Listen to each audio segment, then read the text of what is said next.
তো আসসালামু আলাইকুম বন্ধুরা, আমরা চলে এসেছি আবার মুর্শিদাবাদে। তো আমাদের সমর্পিতা ম্যাডামকে তোমরা সবাই চেনো, আমার যারা ভিডিও দেখেছো। তো ম্যাডাম ভালো আছেন তো? ভালো আছি। তোমরা কেমন আছো? আমরাও ভালো আছি। একটা বিশেষ কাজে আমরা এসেছিলাম, তো ওই জন্য একটু সময় ছিল, ওই জন্য ভাবলাম আপনার সঙ্গে দেখা করে নিই। তো এখন ওখানে হিরাজিলের কি অবস্থা? হিরাজিলের অবস্থা চলছে মোটামুটি, হাইকোর্টে মামলা চলছে এবং হিরাজিলকে যতটা সম্ভব পরিষ্কার পরিচ্ছন্ন করে রাখার তো চেষ্টা করছি, যাতে অক্ষত অবস্থায় থাকে, সেখানে যেন ইটগুলো আর কেউ ভাঙতে না পারে। সব এই তো ব্যাপারে নষ্টই হয়ে গিয়েছে প্রায়। হ্যাঁ, কিন্তু যে ১০ বিঘা জমিতে বিরাট অংশ বর্তমান, সেটা তো সেটুকুই মুর্শিদাবাদবাসী সামলাক না, হ্যাঁ। সেটাই পশ্চিমবঙ্গ সরকার সামলাক না, সেটাই ভারত সরকার সামলাক না, তাহলে তো হয় যে নবাব সিরাজউদ্দৌলার একমাত্র স্মৃতি সেটাকে সামলাক, তাহলেই হবে। পুরো মহল সামলানোর ক্ষমতা নেই, এইটুকু সামলাতে পারছে না। তো বেসমেন্টের বিরাট অংশ রয়েছে। এবছর ব্যাপক ভিড় হয়েছে, বিশেষ করে স্কুলের ছাত্রছাত্রীরা। এবছর মোটামুটি আমি বলবো যে এই বছরেই ৪০ থেকে ৫০ হাজার মানুষ এই হিরাঝিলে গেছে, এবং আমাদের গত ৩-৪ বছর মিলে প্রায় ১.৫ লাখের ওপর মানুষ ক্রস করে গেল। তো এর আগে আমরা ২, ৪, ৫ বছর আগে কিন্তু এত মানুষ ওখানে যেত না। না, ক্রমশ যে এই যে তোমরা, তোমাদের জন্য হচ্ছে, তোমরা অনবরত প্রচার করছো, তোমরা অনবরত বলছো। এবং দেখো, এখানে তো হিন্দু মুসলমানের কোনো ব্যাপার নেই, না, না, ইতিহাস ইতিহাস, ইতিহাস। ইতিহাসকে বাঁচাতে হবে। তো আমি কিন্তু আজ ১৫ থেকে ১৮ বছর মুর্শিদাবাদে আসছি। এমনকি ছোটবেলায় যখন ছোট ছিলাম মা বাবার সঙ্গে এসেছি, কিন্তু আমরা হিরাজিলে কোনোদিন যাইনি। তো এই ম্যাডামের ভিডিও দেখে আমি এই ১ বছর কি ২ বছর আগে একবার এসেছিলাম, তখনই হিরাজিলে গিয়েছিলাম। ঠিক এটা লোকাল মানুষও খুব একটা জানতেন না, এবং এর পিছনে একটা গভীর সেই পুরনো ষড়যন্ত্রটারই আবার হুম, নতুন করে প্র্যাকটিসড হয়েছে, যে নবাব সিরাজদৌল্লাকে ভুলিয়ে দিতে হবে। এবারে যখন কোনো সম্পত্তি কেউ প্রাইভেট প্রপার্টি করে দেয়, তখন নিশ্চয়ই প্রাইভেট প্রপার্টির মালিকানা যাদের, তারা চাইবে না যে আমার প্রপার্টিটা গভর্নমেন্ট নিয়ে নিক। এটা খুব একটা বেসিক হিউম্যান নেচারের মধ্যে সামান্য পড়ে। মানুষও বুঝতে পারবে।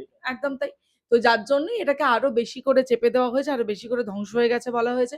এবং নবাব সিরাজদৌল্লার কিছু বেঁচে আছে, সেটা বলা মানেই তার দিকে মানুষ ধাবিত হবে। তো সেটা এই শহরের একাংশ তো মেনে নিতে পারে না। যার জন্য সেটা প্রবলেম হয়েছে, এবং সেটা প্র্যাকটিস, যার জন্য পশ্চিমপাড় পঞ্চায়েত। তো এখন যে কেস চলছিল আমাদের, ওটা নিয়ে, সেটা কতদূর কি হয়েছে? সেটা ইনস্পেকশন হয়ে রয়েছে, যেটা গভর্নমেন্টের দিক থেকে যারা লয়ার ছিলেন, অ্যাডভোকেট জেনারেলের জুনিয়ররা যারা ছিল, তারা দাবি করেছিল হিরাজিল বলতে কিছুই নেই। তারা দাবি করেছিল যে ওটা একটা এগ্রিকালচারাল ফিল্ড, কিন্তু আমরা দেখাতে সক্ষম হয়েছি যে ওটা এগ্রিকালচারাল ফিল্ড নয়। কারণ প্রমাণ এখনো আছে ওখানে, বিরাট এখনো অংশ, বিরাট বিরাট প্রমাণ আছে। আমরা অন্য কোনো ভিডিওতে সেটা দেখাবো। প্রমাণ এখনো পর্যন্ত আছে। বিরাট অংশ রয়েছে, সেরকম হলে আমি কিছু স্টিলও তোমায় দিয়ে দেবো, অসুবিধা নেই। তবে ইন্সপেকশন হয়েছে, যার জন্য কোর্টের অর্ডারে ডিএম এর আন্ডারে state archaeology, archaeological survey of India এবং পিটিশনার, এই তিনজনের টিম গঠন করে একটা ইন্সপেকশন হয়েছে। ইন্সপেকশনের পরে সেটা আরেকদিন একটা কারেকশনের জন্য ছিল, তারপরে এখনো মামলাটা ওঠেনি। এখন বোঝাই যাচ্ছে যে ভোটের দামামা বেজে গেছে, তো এখন মামলা ওঠা সম্ভব নয়। একটু সময় লাগবে। অবশ্যই। এবং আফটার ইলেকশন আমরা আবার মামলাটাকে নিয়ে আবার নামবো। এবং মাঝখানে একটা খুব ভুয়ো খবর রটে গেছিল অদ্ভুতভাবেই। ডিএম এর রিপোর্ট, ডিএম একটি মানে মিথ্যে রিপোর্ট জমা করেছিলেন, আগের ডিএম যিনি ছিলেন রাজস্বী মিত্র, এখনকার নয়। তো তিনি একটা মিথ্যে রিপোর্ট জমা করেছিলেন যে আমি নিজে ইন্সপেকশন করে দেখেছি নিজে গিয়ে, যে ওখানে কিছু নেই। তো কোর্ট থেকে সেটা খারিজ করে দেওয়া হয়েছিল। আচ্ছা, ১ মিনিট, এখানে আমি একটা কথা বলবো। ডিএম বলছে যে আমি নিজে গিয়ে দেখেছি, কিছু নেই। হ্যাঁ, এবং ডিএম সেটা নিজে আসেননি, ওনার ইন্সপেকশনের টিম এসেছিলেন, কিন্তু সেখানে আমিও ছিলাম। আগের কথা বলছি, ফাইনাল ইন্সপেকশনের এর কথা আগের কথা। বলছি না। তো উনি এটা কোর্টে বলেছিলেন যে কিছু নেই, এবং সেটা সঙ্গে সঙ্গে জাজ খারিজ করে দিয়েছিল। এই খারিজ করে দেওয়ার পরে দুটো সংবাদ মাধ্যম মিথ্যে প্রচার করে যে নবাব সিরাজদৌল্লা স্মৃতি সুরক্ষা ট্রাস্টের মামলাটা খারিজ হয়ে যায়।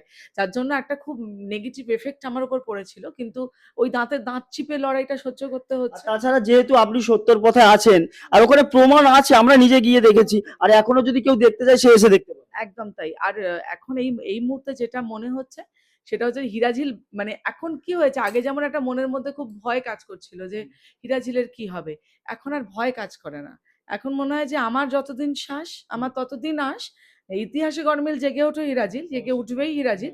যতদিন বাঁচবো লড়াই করে যাবো তো। তার তো কোনো অসুবিধা তো তো নেই। এটা কিন্তু ইতিহাসের জন্য লড়াই, কোনো হিন্দু মুসলমান বা না, কোনো কোনো কিছুর জন্য নয়।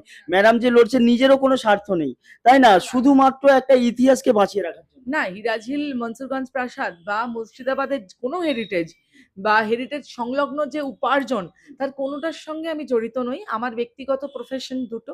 একটা হচ্ছে আমি ট্যারো কার্ড রিডার, যেটা এক ধরনের হ্যাঁ, জানি। অ্যাস্ট্রোলজি।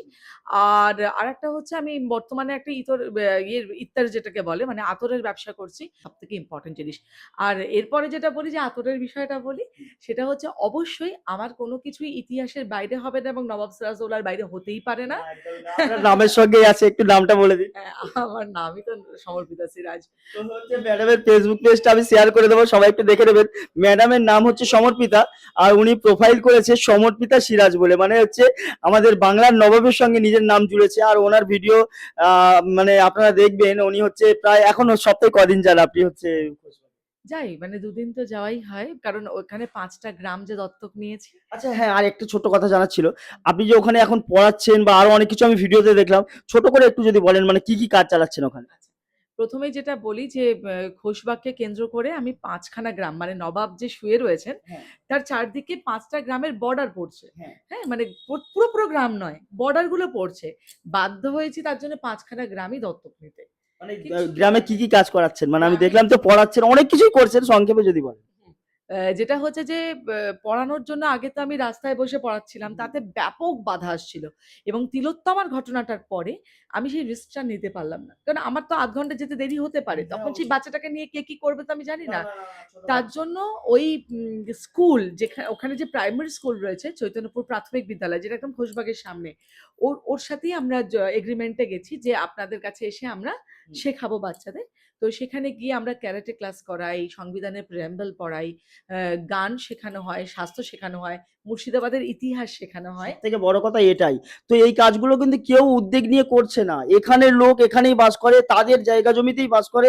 মানে সবকিছু তাদের নিয়েই চলছে। কিন্তু এইসবের জন্য ভাবে না। ম্যাডাম আমার চোখে শুধুমাত্র ম্যাডামই মানে এইসব কিছু নিয়ে ভাবেন। আর হয়তো কেউ ভাবে, আমি সেই সম্বন্ধে জানি না। তো সত্যি ম্যাডাম, এইগুলো কিন্তু যে আপনি করছেন, মানে যারা মানে বুঝদার লোক, জানকার লোক, ইতিহাসকে ভালোবাসে, তাদের জন্য এটা মানে খুবই একটা কার্যকারী। হ্যাঁ, এর সঙ্গে যেটা হচ্ছে যে গ্রামে যেহেতু হসপিটাল নেই হুম। এবং নদী পারাপারে সেই একই একই সমস্যা, সমস্যা, হ্যাঁ। যার জন্য প্রাথমিক চিকিৎসা, মানে একটা অক্সিজেন সিলিন্ডার লাগানো, একটা ইনজেকশন দেওয়া, বা এমার্জেন্সিতে কোনো কিছু কাজে ইমার্জেন্সি লাগে। যেটা ফার্স্ট এইড বলা হয়, বা সাপে কামড়ালে কোথায় বাঁধন দিতে হবে, এই সমস্ত কিছুর উপর একটা বেসিক ট্রিটমেন্টের কোর্স করানো হচ্ছে। সেটা একদমই বেসিক ট্রিটমেন্টের, যেটা অন্তত একটা পেশেন্টের কোনো সমস্যা হলে তাকে অ্যাটলিস্ট হসপিটাল অবধি যেন প্রাণটা বাঁচিয়ে নিয়ে মানে যাওয়া যায়। সঙ্গে সঙ্গে যেন তার একটা ব্যবস্থা করে নিয়ে যাওয়ার ব্যবস্থাটা করা। হ্যাঁ, হ্যাঁ, আরেকটা কথাও বলে দিই। হ্যাঁ, হ্যাঁ, ইম্পোর্টেন্ট কথা বলুন। সেটা বলি, যে প্রতি মাসে একটা বড় ক্লিনিক হয় ডক্টর রাজীব সামলের তত্ত্বাবধানে। আচ্ছা। নবাব সিরাজদৌল্লা স্মৃতি সুরক্ষা ট্রাস্ট একদম সেটাকে মন দিয়ে করে। হুম, সেটা হচ্ছে তিলোত্তমা ক্লিনিক। তিলোত্তমার বিচার চেয়ে আমরা সেই ক্লিনিকটা করি। ১৫০-২০০ জন, হুম। মিনিমাম তো ১০০ র ওপরে। তারা চিকিৎসা শুধু পায় না, ৭-৮ রকমের টেস্ট পায়। মানে হাড়ের ডেনসিটি টেস্ট অব্দি সেখানে হয়। তারপরে সেখানে আমাদের ৩ রকমের সুগার টেস্ট, প্রেশার চেকআপ থেকে শুরু করে এলএফটি সমস্ত রকমের টেস্ট হচ্ছে। ঠিক এটা আছে? কতদিন শুরু হয়েছে? এটা এই মাসে গেল ১৯তম মাস হয়ে গেল। মানে প্রায় ২ বছরের হ্যাঁ, কাছাকাছি। হ্যাঁ, হ্যাঁ। এইটা প্রতি মাসে বিভিন্ন বিধানসভা, মুর্শিদাবাদ বিধানসভার বিভিন্ন গ্রাম শহর ঘিরে আমরা এটা করি। আর তার সঙ্গে ছোটখাটো আ মানে গ্রামের মহিলাদের স্বনির্ভর করার জন্য বিভিন্ন কাজ শুরু করছি, সেগুলো আগামী দিনে আরো বলব। অনেক কিছু ইনফরমেশন বোঝানো, সবকিছু হ্যাঁ, মানে কিভাবে কি করতে হবে সবকিছু ম্যাডাম বলে। বন্ধুরা, অসংখ্য ধন্যবাদ ম্যাডাম, এত ইনফরমেশন দিলেন। আর মুর্শিদাবাদের জন্য, ইতিহাসের জন্য ম্যাডাম এত কিছু করছেন। তো আপনারা ভিডিওটা একটু শেয়ার করে দেবেন যাতে সবাই আরো ইনফরমেশন জানতে পারে। আর ম্যাডামকেও অসংখ্য ধন্যবাদ। অনেক, অনেক ধন্যবাদ। সবসময় মনে রাখবেন, মুর্শিদাবাদের একটাই ধর্ম ইতিহাস। সেখানে সব ধর্মের মানুষই ইতিহাসের টানে আসে। আর আমাদের ভগবান কারা জানেন? পর্যটক। থ্যাংক ইউ সো মাচ বন্ধুরা। টাটা।